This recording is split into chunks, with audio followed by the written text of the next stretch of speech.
It's Flag Day here in Dallas, how Cooper Flagg changes everything for the Dallas Mavericks. We'll get into all that and more coming up next on the DLLS Mavs Podcast.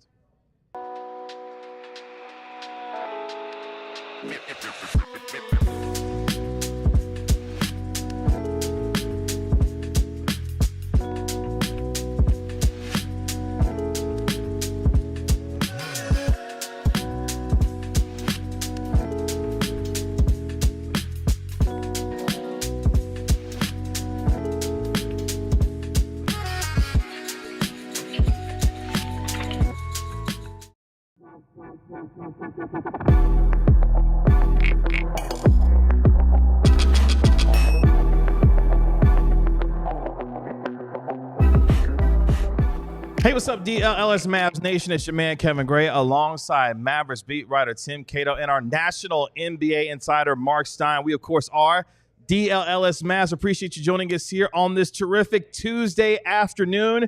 Got a big show coming up here today. We've got our mystery guest here on the DLLS Mavs Podcast. They will be joining us coming up in our next segment beginning at 12:15. Will they be wearing blue? We will see if they'll be wearing blue. A very specific shade of blue. That's right. That's right. It's kind of crazy. We appreciate all of you already in the chat trying to guess who the mystery guest will be. You will find out here in about 13, 14 minutes. Also, it's Flag Day here in Dallas as Mavericks presumptive #1 overall pick Cooper Flagg is in town. That's right. That's right. We got to use the correct language until it's official coming up on June 25th, which, Marc Stein, we are just 8 days away from the NBA draft, where the Mavericks, of course, hold the #1 overall pick. But before we go any further, Tim Cato, what's going on? I'm doing fantastic. I played basketball again last night, which means that there are parts of my body yelling at me, especially with the knees. But, I'm about to say, which parts are yelling at you the loudest? Oh, by far the knees. Okay. But, you know, we live to fight another day. But you're good. I'm good. Okay. I'm good. Stein I had an uneven showing, but not as good as a couple weeks ago. But okay, the three-pointer was a little off this time. Oh, the three-pointer was way off. Okay. Did quite a bit more inside the arc, but it was up and down. Well, sounds like you need to go practice on the pop-a shot, courtesy of our guy. That's not helping. It completely messes up my form. It feels like a baseball player in the home run derby. It's completely different. In fact, I blame the pop-a shot. You just likened your basketball game to a home run and an elite Major League Baseball home run hitter. Is that what I gleaned from that last sentence? I mean, I don't think they could do what I do. I think I could do what they do. Stein, what's going on?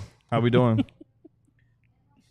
I'm just trying to process the last few things that Danny Wolf Jr. over here just hit us with. Not Danny Wolf Jr. What is going on? Today's a really cool day. We got a surprise guest that I am incredibly excited for. I'm saddened that the Corellistrator is not here. He had important family business to attend to. But this is going to be his kind of show. He'll be watching the replay. He will be very excited. And it's Flag Day. Cooper Flagg is going to be in Dallas today. Maybe a little bit even still tomorrow. Oh, okay. We'll get some details, or as Bobby would like to say, some deets when it comes to Cooper Flagg's day here in Dallas. But it's also a big week here at the ALLCITY Network, specifically, of course, here at DLLS Sports, as it is Spirit Week here for us on the DLLS Mavs podcast and for all of our shows. In fact, we've got a cool partnership that we've got going on all week long. As part of ALLCITY's Spirit Week, we're teaming up with Big Brothers, Big Sisters of America, an incredible group creating life-changing mentorships for kids across the country. We've set a goal of $10,000, but of course, we're looking to smash right through that, and we need your help to do it when it comes to getting to that $10,000 goal. You can donate using the link in the video or description, and if you want to make an even bigger impact, you can also sign up to become a Big by visiting bbbs.org/allcity. Let's do something meaningful together this week. Again, visit bbbs.org/allcity to be a part of a great cause when it comes to the Big Brothers, Big Sisters. Mr. Crazy, I have an update for you. Bobby Corelli still would like to be your big brother. If you are still willing to have him as your big brother, just in case you were wondering. But let's jump into it, gentlemen. Cooper Flagg is here. The Duke sensation, Jason Kidd, the kid from Duke, making his visit to Dallas. In fact, no other teams he's visiting, except for Dallas, because, of course, you all know what's going to be happening on June 25th. Marc, I'll start with you. What further can you tell us and fill us in when it comes to the specifics of Cooper Flagg's visit and what we could be looking forward to as he has his day here in Dallas? Well, look, I don't know how much we will see of it. I would imagine that the Mavericks there would be some sort of social media component that we get to see a tweet here and there. I'm told there is going to be a light on-court component, I believe. Don't hold me to this. I think that is more likely tomorrow than today. Okay. Today is get to town, meet everybody, talk to everybody. I know there'll be a big dinner as well. I mean, this is all largely ceremonial. Cooper Flagg is 1,000,000,000% going to be the number one pick on June 25th. I mean, you can already hear Adam Silver say it. The Dallas Mavericks, with the number one overall pick in the NBA draft, select Cooper Flagg of Duke University. And, of course, Adam Silver went to Duke, so he'll be smiling even more broadly than usual. But, yeah, it's 8 days away. So, on one hand, it still feels a long way away. And then, on the other hand, it's almost here. A lot of business to be get done, Tim Cato, between now and the NBA draft. Just your thoughts on how Cooper Flagg really kind of changes kind of the whole dynamic and feel of what this season has obviously been with, the trade, of course, that happened, the change, Jason Kidd, that happened on February 1st. But now it feels like, for Mavericks fans, I hope that there's a little bit of light toward the end of the tunnel. Now we're getting closer to the NBA draft, potentially. So last year, the U.S. men's national team hired Mauricio Pochettino as the head coach of the program, and been some up and downs. But Pochettino, he's an Argentinian man, has had a lot of high-level club jobs. This is his first time coaching nationally or in national team in the international game. He has this whole thing where he wants to feel and touch the players, in his words. And there's just something different. There's something special. There's something that you can't receive, that you can't experience just by watching film, just by watching, the 17 different streaming services that you have to own to connect to all the various leagues and lower level leagues and all these different places. There's just a quintessential learning curve, not in a bad way, but a learning curve of coach meets player. Coach sees player. Coach, is able to directly communicate, talk to, and witness what a player is capable of. Feel their aura, figure out what they're all about. And to the extent that every single head coach is like Mauricio Pochettino, I'm going to tell you right now, not a lot are quite like that. But there is something really special about just having a person, having a player in person, having them on your courts, in your practice facility, having conversations with you, having them be able to say, I like this, I don't like this. I know this, I don't know this. And really, that's what it's all about. Dallas knows they're taking Cooper Flagg with the number one overall pick. They have ideas about what else they're going to do this summer. They may even have, well, not that anybody would tamper, but they may even have, conversations, let's say internally, that they hypothetically might have with other teams about various moves, with agents about players who would hypothetically fill various roles on next season's roster. But getting Cooper Flagg in, having these conversations with him, having them now, beginning to understand what he wants, what he likes, where he sees himself, what he believes is best for him in a franchise, on a basketball court. These are things that you have to start learning. And this is the day that you start learning those things. It's not to say that everything is built around Cooper Flagg 100%. Obviously, Dallas is in a position to win, and they're going to try to be winning, and they have a three-year window that they're aiming to be a championship contender and hopefully win a title. And Cooper is going to fit with that beautifully. But this will be Cooper Flagg's franchise. This is going to be his city. If all goes according to plan, this is somebody who could be here 2 decades.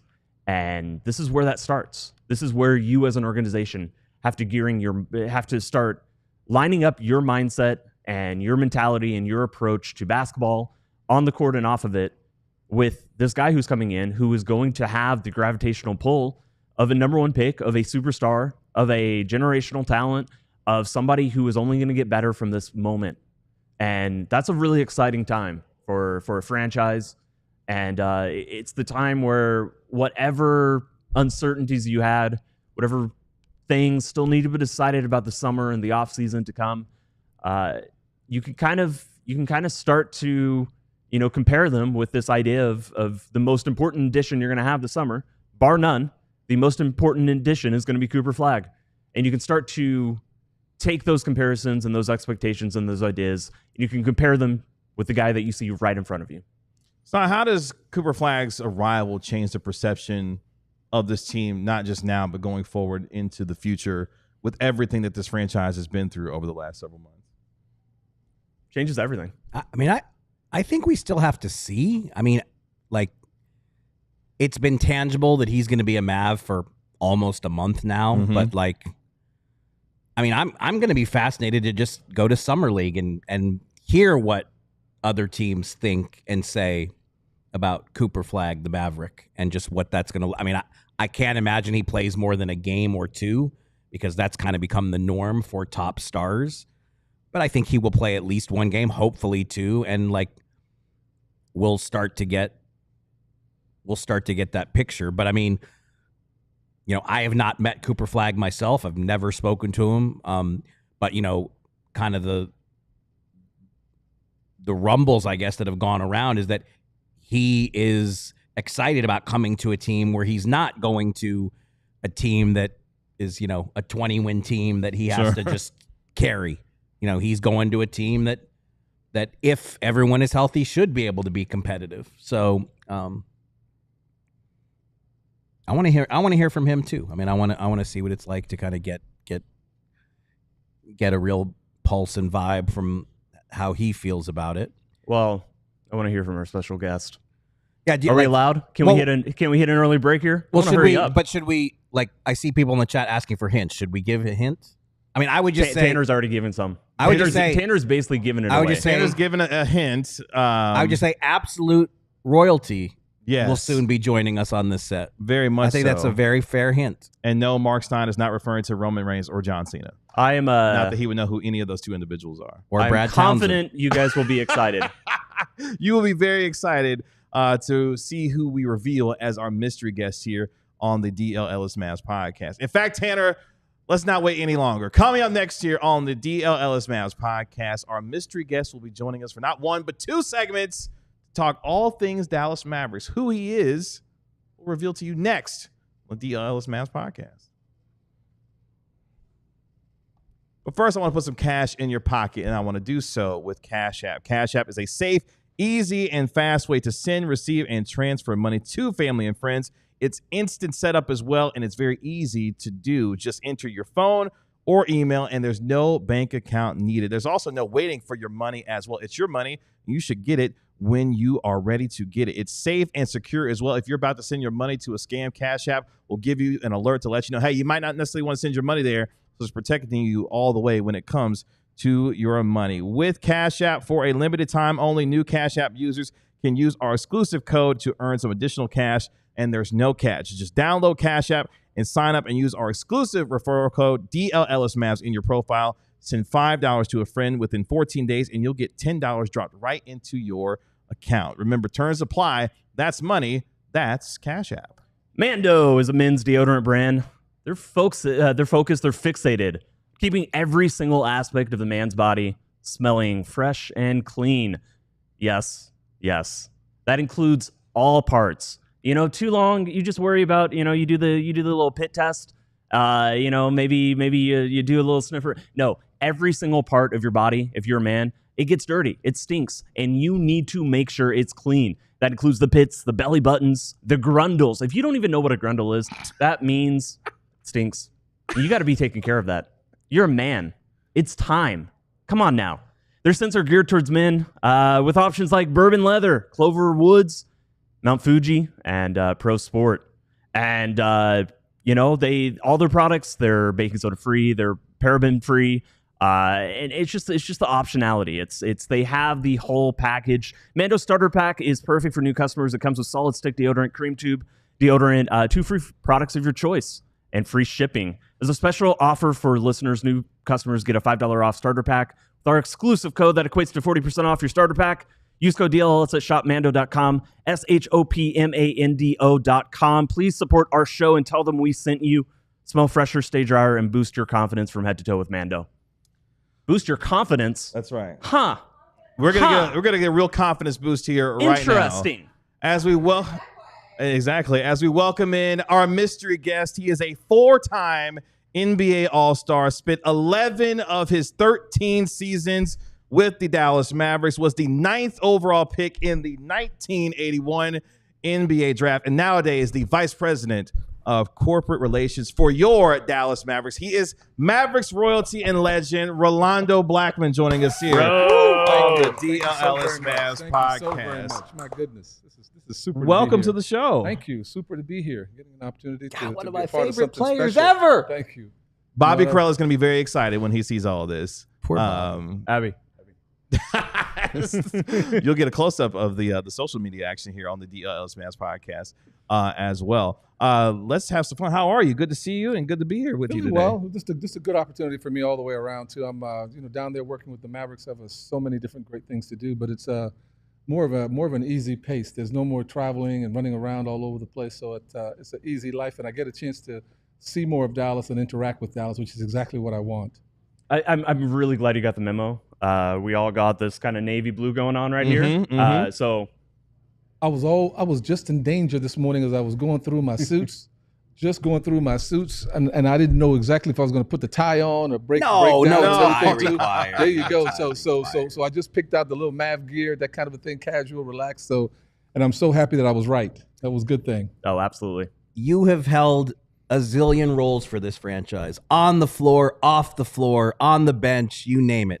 How stressful was it to go on the lottery dais on May 12th with, I mean, now, you've showed us you are the lucky charm this franchise didn't know it had. But how stressful was that? Good luck charm's got to be a new role. You know something, the biggest thing about something that's special when you get a chance to be a part of something special in that way too. Rick Wells gave me a call while I was in the office, and I saw a little call. I missed the call. Then I got a little text afterwards saying that we'd like you to represent the Mavs at the draft in Chicago. And I looked at it. I said, "Oh my God, that's so super! Fantastic opportunity to do that." But then he said, "But we only have a 1.8 chance of getting that done."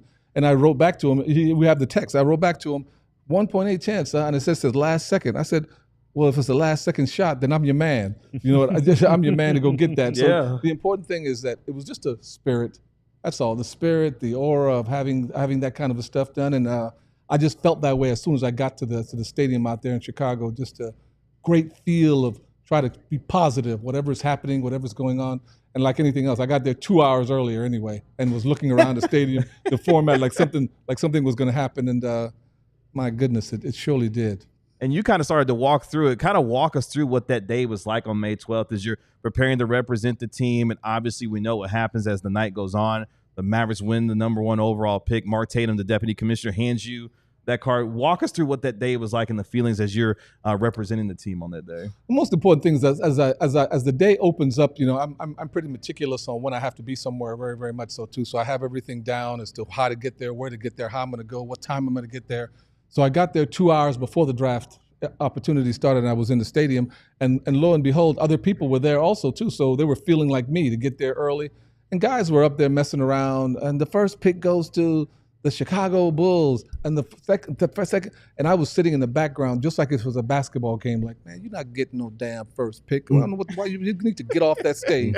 And that's exactly how I was, just the feel of the whole thing. And we went to the back room, and you could see everybody looking at each other. Just people are milling around, but it's not a situation where everybody is talking about their life stories, asking about their family. It's almost like a game. You're looking at people, trying to look them over, and it was that kind of a feel. People trying to put makeup on you and put all this kinds of stuff in you're trying to get your space, but you're trying to think of the things that you want out of this whole thing. You want the number one pick. That's what's in your heart and in your mind, and you're trying to make sure and gravitate to that kind of a spirit. That's the kind of spirit I had, just to being able to try to think about this 1.8. No, number one is what we want, and it gets serious. It gets serious in that kind of a way. And they bring us all out. We have an opportunity to get on out. We sit at the dais and we're putting those things together. All I was thinking about was we need the number one pick. We need the number one pick. So when they started to talk and go through that whole thing, and we had gone past 11, and they said since the Mavericks weren't called, now we're the top 4. The funny part for all of you to understand is that during the ESPN timeout, we only had 50 seconds to get everybody off. And they, because the other people lost, they unceremoniously got them off the stage. It was almost like a Pettus Bridge riot, like pushing everybody else off, like get off, move, get off the stage, moving them off the stage, and they had the top 4 people picked there. So as we sat there, nobody was looking at each other. Everybody was thinking about the number one pick, because I had the coach from San Antonio right here, right next to me. And the important factor was it started, Marc came right past and swooped by. The number 4 pick goes to the Charlotte Hornets. Number 3 will go to the Philadelphia 76ers. Once he said 76ers, it was an old SHIT moment. It was a, okay. And then and then it was like, and the second pick goes to the San Antonio Spurs. And that I tell you, like right now, look at my hand. Look at my goosebumps. Look. Yeah. Look at that. I mean, the euphoric feeling that you feel to being able to have an opportunity for not only for me, the franchise, our fans. It was a complete rebirth, a complete renewal, because you knew that the number one pick was going to give us a chance for a reset. Let's give us a chance to move forward. It give our fans an opportunity to feel good about the team, instead of when I was parking over at Comerica and walking over and people are looking at me like, what you guys do? What's wrong with this stuff? I'm walking around Trader Joe's, because I love Trader Joe's, to go get my food and I'm putting my stuff in, and I'm in a line and people are like, what you guys do? What happened with that? And I'm in the line and I'm looking over the line and I got to start in the middle of the line, like everything was a positive piece. We're trying to get the team better. And I'm thinking to myself, I'm in the middle of Trader Joe's explaining to people online, trying to get out of here, to being able to get to the food that I have out of here. But you can tell that everybody was in it. Everybody wanted this thing to be positive. And because we got the number one pick, everybody got a chance to take a deep breath again and have a renewal thoughts of positivity and to being able to move forward in that way. So it was incredibly, incredibly special to stand up there next to Mark Tatum and point at Rick. That's who I was pointing at. I was pointing at Rick, and the number one pick, whomever that'll be, was right behind Rick. Was right behind Rick, and it was just a thing that I knew that it was for all of us. It's sometimes when you win something and it's for more than just you, it is the best feeling ever when it's for a group instead of for an individual. And for all of us now to live in this positivity, it's a special, special piece of the puzzle all the way around. Even when I go back to Trader Joe's, it's have you had the limeade with jalapeno? Matter of fact, I don't touch anything with any jalapeno whatsoever. People who know me and know this kind of stuff. I don't see my mouth. I don't want my mouth burning at any time. I don't want any burns, nothing like that. I don't want anything burning my mouth. I like flavor, but don't give me anything hot at all. Well, so, that was my last Trader Joe's purchase over the weekend. In fact, that I was like, ooh, okay, this has something. I love Trader Joe's. Too. So you've been with the Mavericks, as in various roles as long as you've not been, something like that. Did you know the odds? Did you know the history of Dallas? The fact that this team has never once moved up in the lottery.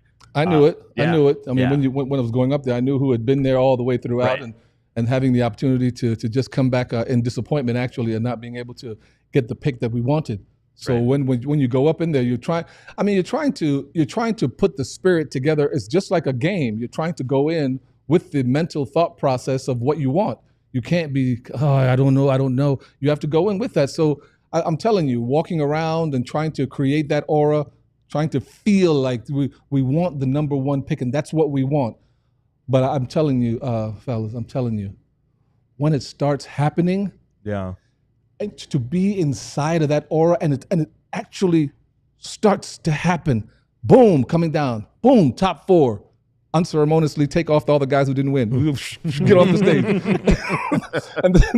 and then Marc comes out and starts incrementally going down the line. It's just the most wonderful feeling that you could ever have. I was telling friends of mine also too, just to being able to, scientists do all kinds of things, but to being able to bottle that feeling and sell shots of that feeling, it is the most wonderful thing ever, because it's an all-consuming feeling. You seem happier now And than it's- you did that night. But you know what? You know what? It's a we thing. Whenever something is a we, it's an extended happiness. Sure. It continues to live, and it continues to live in volume. Because when I'm thinking of all the fans that were going back and forth and they were protesting and all this kinds of stuff and going through that kind of thing, they had their thought process, and like anything else, people can protest what they'd like to protest, because it's important that they get a chance to speak their mind and really have the opportunity to say how they feel. You know what I mean? That's their thing. But what's important for us, and all of us and them together, is to being able to give them a chance to see the future in a positive way, and to come together in that kind of a way too, because you cannot have negative vibes inside of an arena, man. It's a very, very important thing, because there's a reason you play a home game. Sure. It's a big deal. It's not small thing. It's a big deal. You get an extra volume of spirituality, and when you're connected with the fans in that way, and they're yelling and screaming, you get that extra surge. And that extra surge could be the difference in being able to have the energy, the thought process, to being able to do something special in that essence. So that's why it's so important to being able to have these things be positive, not only for them, but also for us as an organization and all of us together. It was a big deal. I'm telling you, I left that stadium, did the interviews, and I mean, I was walking light. It was a light walk. It was right next door. And it was a tremendous feeling to go through there, get back to the hotel. I got back to the hotel, and I knew I was leaving early that morning, closed the door, and just basked inside of my room of the wonderment, not only for the thing to be a part of the number one, but also the fans. I knew all of us, everybody in the organization, was going to benefit from it, and it's going to be something really, really positive. And plus, the number one guy for this year, he could play. He could play. He could play. So it's not like he could play. We're not going to be telling stories about him. He could actually play. I've watched that person play. I've watched that person play the whole year, and once again, it's existential. It's something that's very different than the others. There's a one, and there's a two.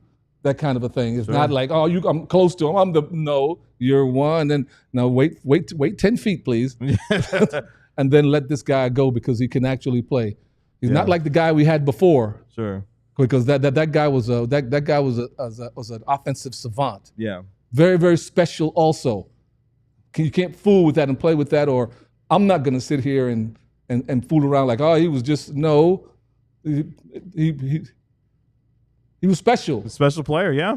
So now you replace that with some of the other entities, other pieces that you want, being able to do that, because he's a great defensive player. He can jack of all trades. He can shoot the basketball. He can do all kinds of things.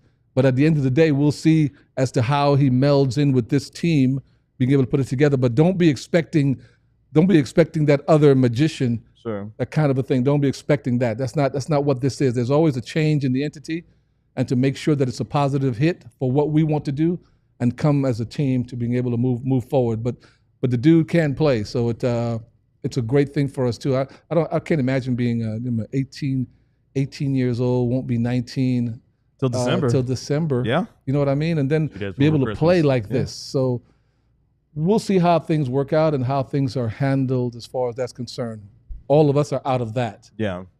Now, well, you got our fans ready to run through a brick wall with the positive vibes and the positive feelings as we get ready for the NBA draft, just 8 days away. Let's take a break here on the DLLS Mavs Podcast. When we come back, more with our special guest, Rolando Blackman, of course, of the Dallas Mavericks. We'll get into a very interesting day, 31 years ago, that happened today. We'll get his thoughts on that as well. Coming up next here on the DLLS Mavs Podcast. Ro knows all about a home court advantage. Well, let me tell you, you can have a home court advantage at home as well with Empire Today. Empire Today has flooring experts. They have dedicated flooring professionals who focus on flooring every single day of their lives.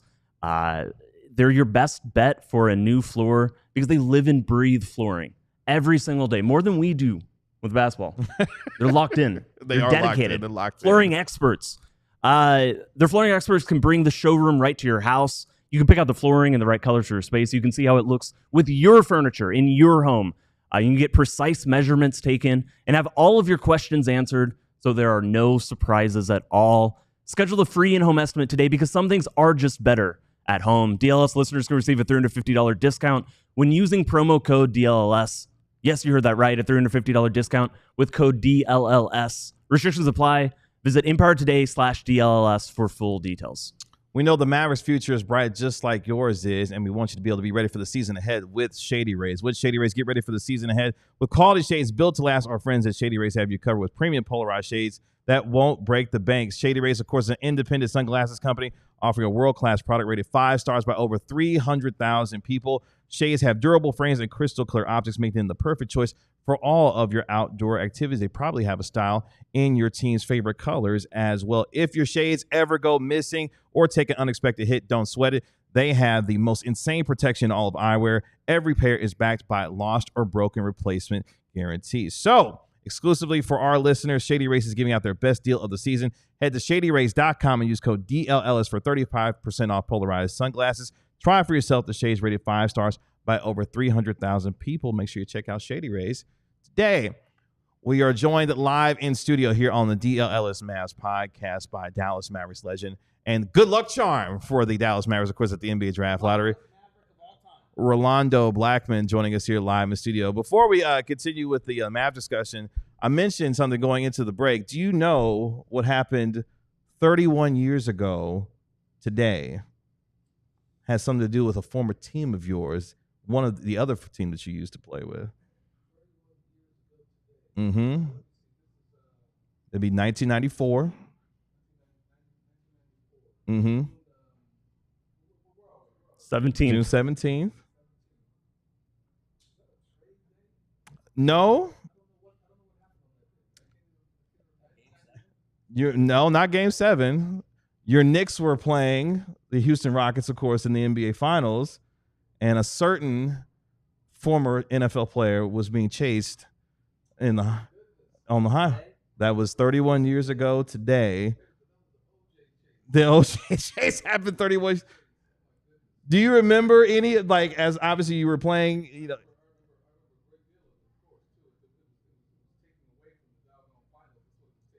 Yeah. Sure. His name Al, the guy that was driving the car, and OJ's in the back, and all this kind of stuff. Al, Al, exactly. Driving through the whole place, and police cars are following them, and we're sitting there like, looking on TV as to what's going to happen here. Are they going to stop the car going through that? And I'm thinking to myself, hey man, this is the finals. It's the NBA Finals, NBA Finals. So it was just like anything else. I was just curious if you remembered that day. I remember when being told. Now it's fresh in my mind. The box should have stayed closed, though. But okay. Exactly. I mean, you were a Knick, but I mean, you have basically been a Maverick for more than 4 decades. What did you think when you were drafted here? What did you think about the Mavericks, about Dallas? Like, what did a young Rolando Blackman imagine when you were selected here? It was a special time for me too, and I'll go through a little bit and piece of that whole thing too. As I was drafted, as the draft was going through, I wanted to make sure we understood that Mark Aguirre got drafted first, and I was sitting there, and Mark passed by, and I looked at him and said hello. He was like, same team, and he's passed. Same team with you, and he just walked by. He didn't stop or anything, as far as that's concerned, because I was thinking that I had a chance to go into Atlanta at number 4. But the important factor is that, as we all know today, that you scouts who were scouting made a huge mistake, and that's your fault because you didn't understand what was happening. And of course, you didn't follow the sequencing, because you would have understood that going through the whole summertime and putting all those things together, that we had the Olympic trials back in the day. We had the Olympic trials back in 1980, and we went through the whole Olympic trial piece of the puzzle. All 80 people were there. We went through that, and we went through the 2 weeks of who was going to start and who was the starting shooting guard on the 1980 Olympic basketball team. Well, it was Rolando Blackman. And the important fact is to understand that he beat out everybody that was there, including the number 4 to Atlanta, which was Al Wood. But Al did the super thing. Al had a 39-point game against Virginia in the tournament. So immediately, you scouts thought you had the right guy. And they didn't.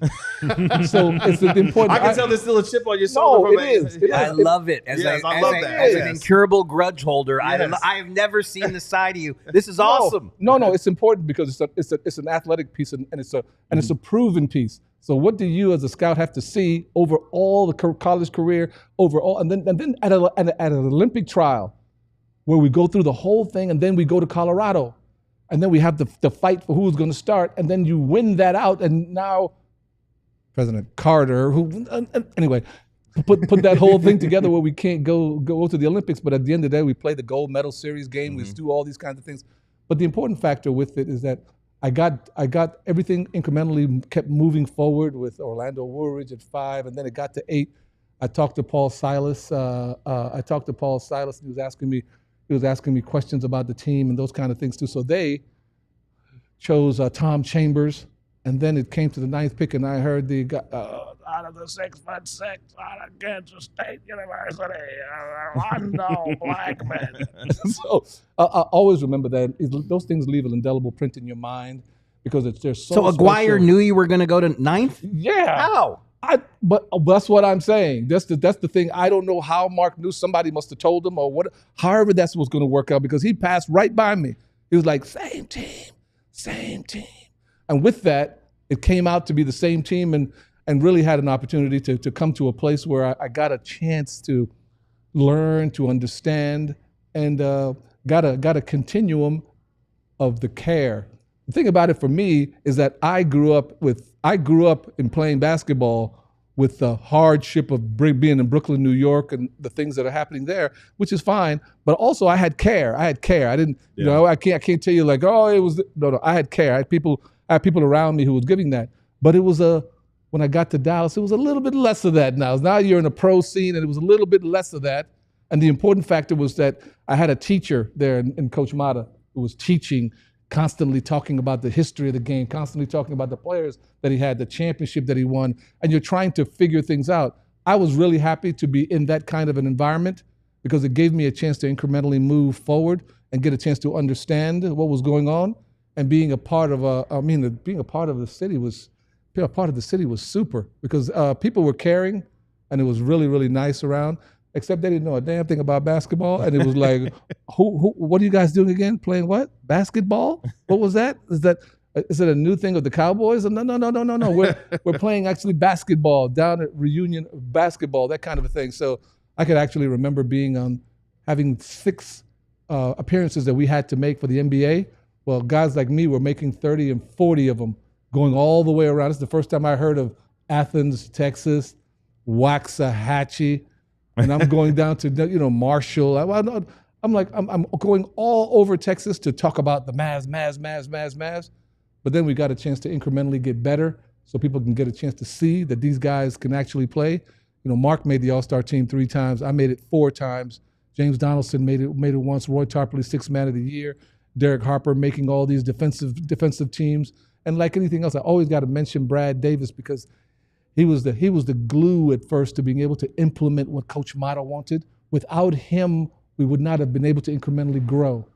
He may not have been the most talented and this and that and the other, but I want people to know and understand that number 15 is up there for a reason of being the glue, and the person that helped us to incrementally, because he played that backcourt position, was cerebral, understood what he needed to get done, and could play the position very well. And because of that, all of us got a chance to grow in a great, great way. So I was very happy to be in this kind of an environment. I wouldn't want to be in a cutthroat environment, because it wouldn't have been good for me as far as that's concerned. So I got to the right place. You mentioned Dick Motta a couple times. One of the funniest stories I've ever heard involving the Mavericks. And I believe this was his second coaching stint, so I don't believe you would have been there. But he apparently brought a tiger into the locker room. That was the halftime performance. Was like a tiger or a lion, and he was like, "Hey, can you bring this guy into the locker room to scare the apathy out of the players?" Oh my goodness! It was just, it was reported in the newspapers at the time, so I hope it's true. What type of coach was he? Was he kind of that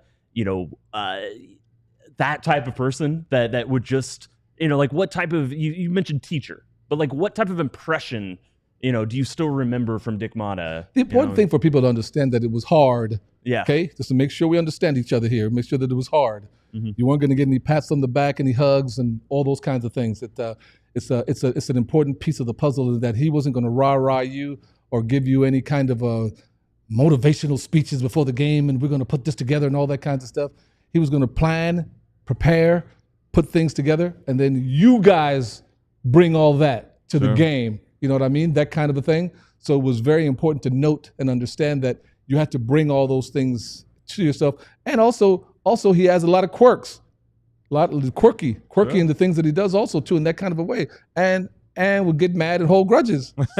So in those types of situations, he knew the game very, very well. Yeah. But the idea is that all of us had to come with all of our quirks, individuals, with Mark, with me, with Derek, with everybody, and we were a bundle. We were a bundle there, trying to hold on, figure it out, break apart, come back together. It was something that was new for all of us. Yeah. But the important factor was that we got what we needed, but we had major challenges on a day-to-day basis to being able to keep it all together with all our individual quirks and who we were and what we were trying to do. But we were damn good though. We could actually play the game of basketball. And we proved that by being in that the 80s time, and had all-stars, not all-stars, the best of the best. Yeah, you guys had the team. misfortune of being in the 80s.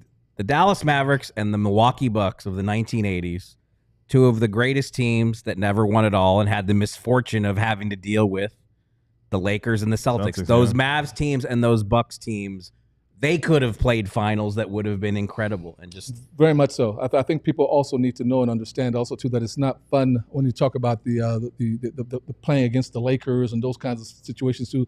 That was the hardest things that we ever had to do to be able to put ourselves in the proper place. Watching a 6'9" point guard get the rebound and bring it down the court at full speed, 6'9" coming at you with Worthy and Byron Scott on the sides, Rambis on the side, that thing is a big deal. And even when you got back and did the job of busting your tail and got back, Magic is over there, pulls the ball to the side. Come on down, Cap. And here comes Kareem from half court into position, throw it into him, he pulls your arm through, that kind of a thing. And here comes Kareem. And it was a very, very difficult. They truly have all the Hall of Famers on that team that they have. It was a hard road to toe, and to take them to 7 games and trying to put yourself in that position also too. It was the hardest thing I'd ever had to do in all of my life, because everything was required of you, and all of it was required of all of you at the same time. Yeah, this went too fast. I knew it was going to go too fast. We haven't even talked about confidence, baby, confidence. You want to do one more? You want to do a Can last we trick segment? you into just staying? We're good. No problem. No problem. You promise? I promise. Yeah. No, Forget. promise. I got nothing. I want to talk. We got to talk. I wanted to do a whole segment on that. We got time for it. We can do that. We got time. One more break. Let's do that. Let's take our final break here on the DLLS Mavs podcast. When we come back, more with our mystery guest and our special guest today, Rolando Blackman of the Dallas Mavericks. All that more coming up next year on the DLLS Mavs podcast. But it is diehard time here on the program. We want you to become part of our DLLS sports family, and the best way that you can do that is to become a diehard member by visiting alldlls.com, clicking that diehard tab, and becoming a part of our DLLS sports family. 20% off our events. You get access to our member-only Discord as well, and access to our tremendous content from our guy Tim Cato covering the Dallas Mavericks, Jeff Wilson. A member-only Discord, I should note, that is planning our Friday show. That is, you will So be. if you want input Yes. to what we're talking about on Friday, this week on Spirit Week, That's right.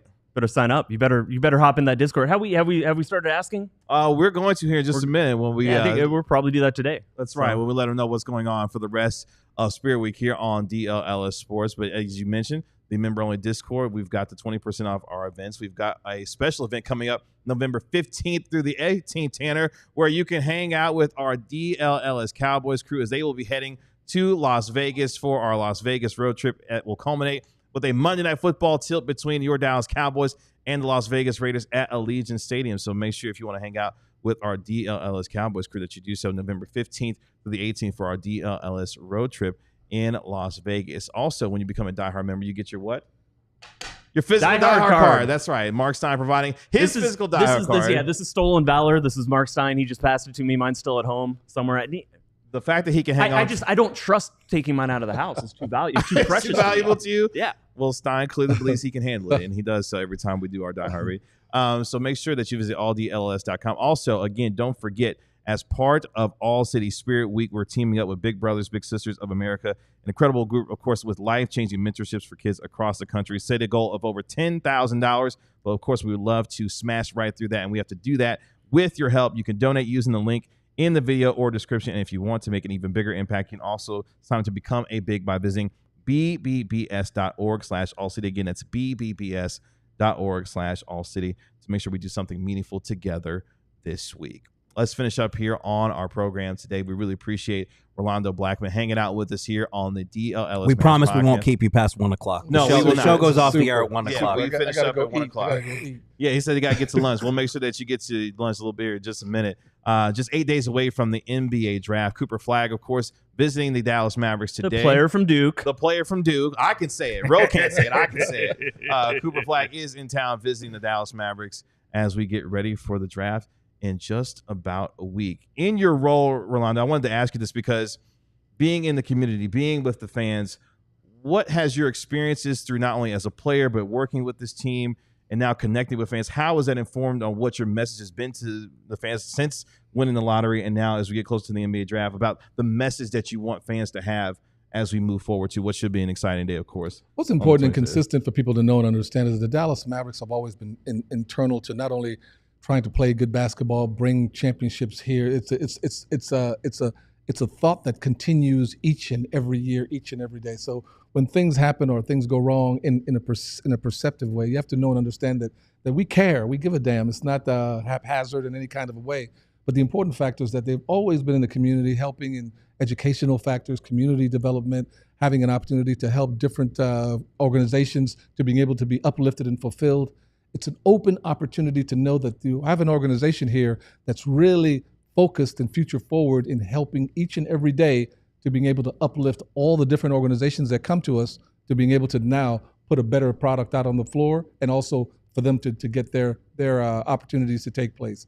It's an intricate important for the Mavericks to being able to now and forever continue to be internal to the community and to be able to uplift. We're always trying to do that all the time and being able to get people out of their ignorance.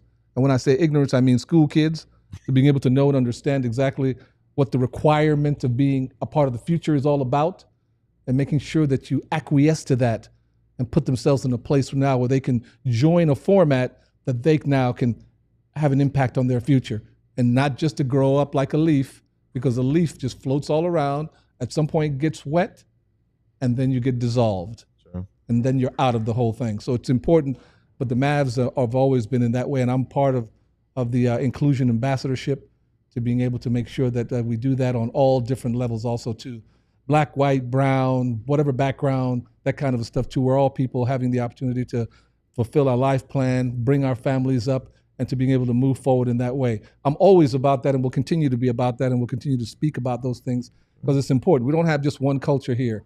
This is a world culture, and the important factor for people to acquiesce to it too. Yeah, get to it too, because there are many different people, many different background people, and everybody has to live on value and respect. Without it, we can't do anything. We can't move forward. We can't come together as a community. And I'd like to keep calling this place the United States of America. So the important factor is that we're losing a little bit of that, and we need to get back to that if we're going to be United States and have an opportunity to move forward and work and do things on behalf of our people, which means everybody, not just one particular class. Very important. And we need to have everybody move toward that, because it's something that we don't want to lose, because of what makes us really, really special. Take it from a boy who came up on a student visa from Panama City, Panama, to go to school in the United States. This is a great, great place.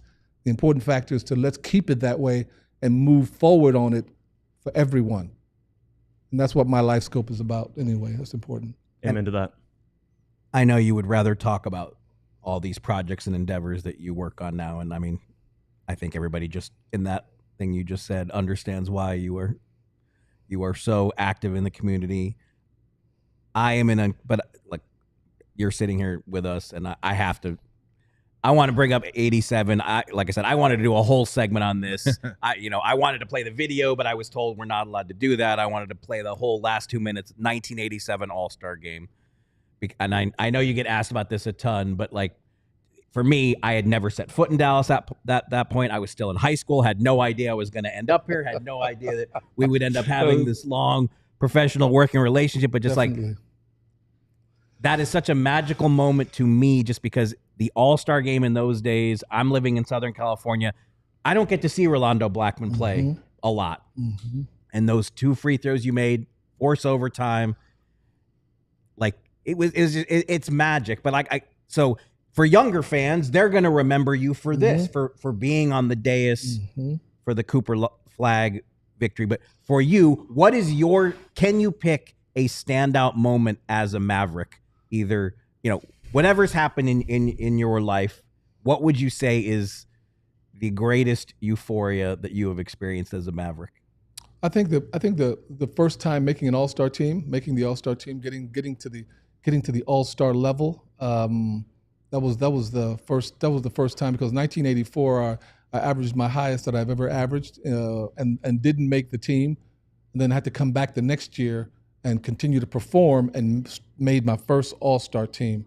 And Jan Hubbard can tell you about that too. I was outside with him when I found out about that too, and I was cussing so much. I don't know. I was had an outer body experience of happiness again, in getting to the height, busting your tail, and getting there. Now finally getting a bite of the sandwich, and then you get that feel of not letting whomever put that sandwich in front of you. You're not letting them withdraw the sandwich anymore now. Now I want more bites. And that's how it's gonna be. So either I'm gonna keep holding your hand, or you're gonna let the sandwich go and leave it here with me. Because I'm getting more bites of this thing, because it's a special piece to be amongst your peers at the All-Star level. And I want it to continue to be at that level, continue to play, and continue to get better. You feel that whole feeling. And of course, the 87 All-Star game amongst your peers and amongst an international West is down crowd. 2. Magic Johnson on the court. Who do they go to tie the game? But Rolando Blackman of the Dallas what's Mavericks. Important about that is about having that All-Star game is about having a reputation for last-second shots, having a reputation for being a clutch performer, having a reputation along with Coach Riley of being the coach, playing against you all those times, having that kind of a thing where people, the whole world may not know, but the people inside the village know. And it's an important piece of the puzzle. When we got to that timeout, Coach Riley was setting up the plays, putting all these pieces together.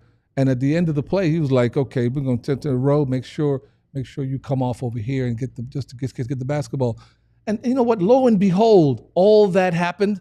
Movement started to go around. I came up from the free throw line below, got the basketball, turned quickly. Bird was there, too slow, can't stay in front of me. So I just made a crossover on him, went right to the bucket, and decided not to do a 2-step jumper.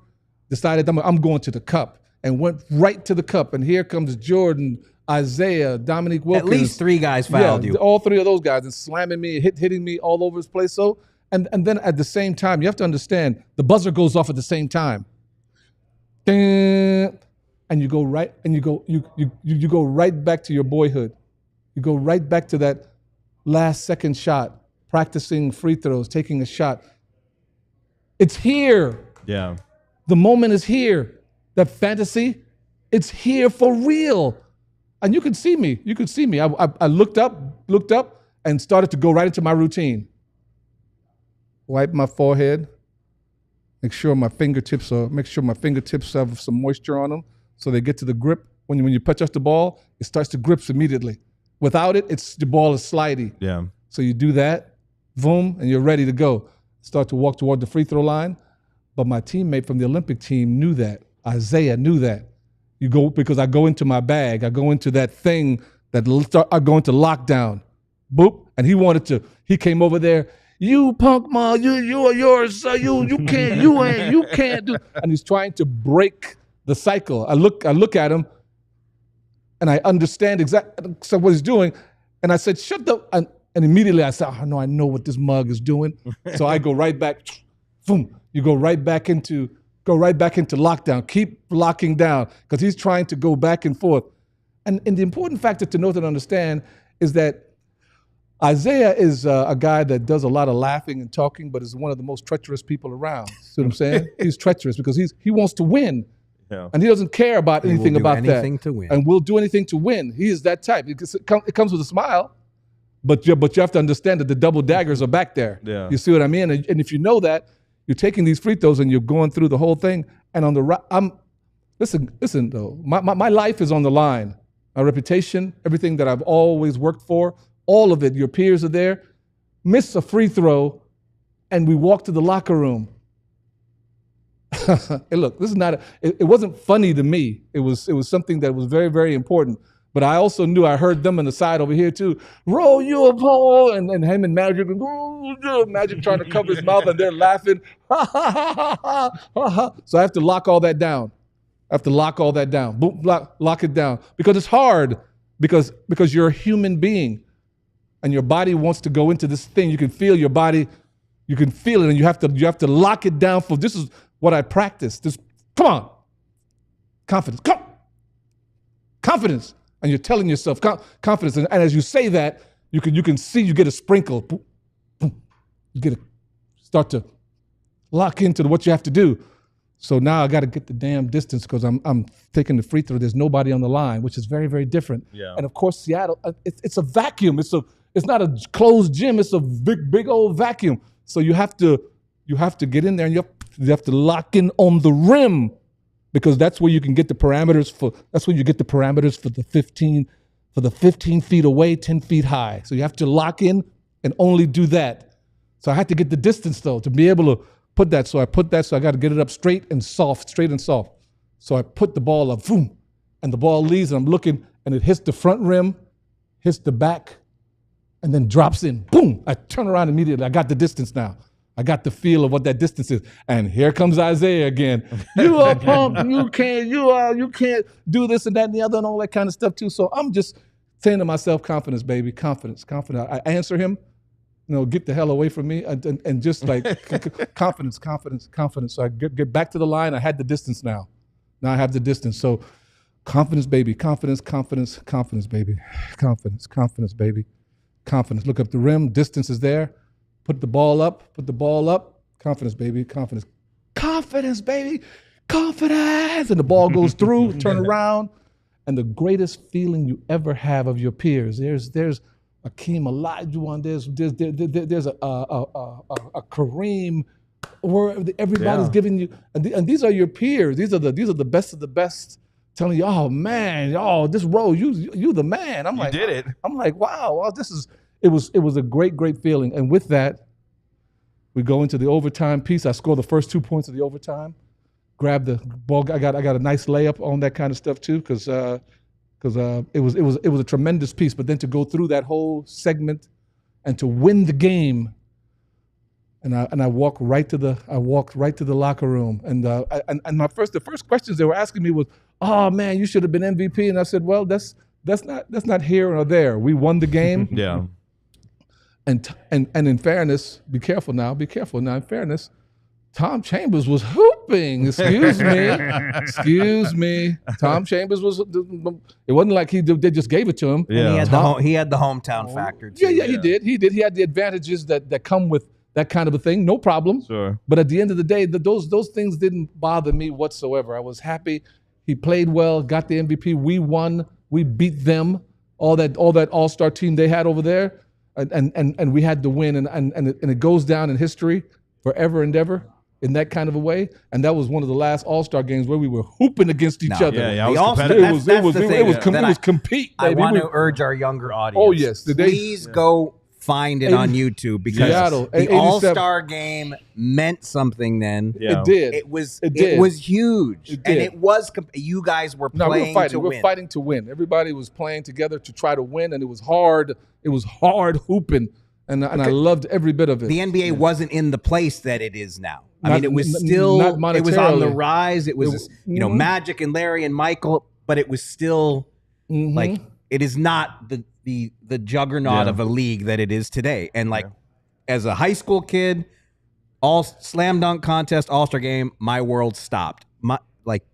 It was the most important thing on television all year long, and I will never forget watching. It was always special in that way, and I'm hoping that the guys can drop off all these incentives that they keep getting to Recapture some of that magic. Yeah. Go actually go back to the schoolyard and go hoop against this boy over here. He's talking trash. He's talking trash about winning. So let's go. See it on the floor. Yeah, let's go. Exactly. Yeah. So I'm hoping that he can get back to that and enjoy the whole process too. But it was a great time in history and something very, very special too. I made the free throws. So now when I hear from people, it's a positive thing all over the world and that kind of a thing. And I count my blessings for that though, because it was a special time and it's great to come through in that. Well, this was tremendous for us here on the DLLS Mavs podcast. Our guest today, Rolando Blackman of the Dallas Mavericks. We really appreciate you hanging out with us here on the show. This was a pleasure. We hope to do this again sometime in the future. Definitely so. It's a lot of time for me too. Thank you very, very much too. Also, I was just saying too, as we come back and next time I sit here too, can we get a 22 in the back? Get a 22. Just I felt a little pressure over here too. Yeah, we can make that happen for sure. Again, thank you. You got to bring us one. I have them. Believe me. Yeah. Again, thank you to our guest, Rolando Blackman, for joining us here. Too good. It was too good. On the DLLS Mavs podcast. We'll be back tomorrow here at 12 p.m. right here on DLLS Sports.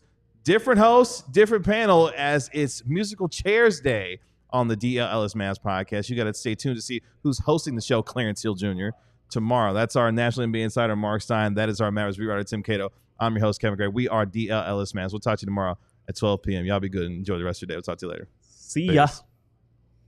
We all silly like the mayor.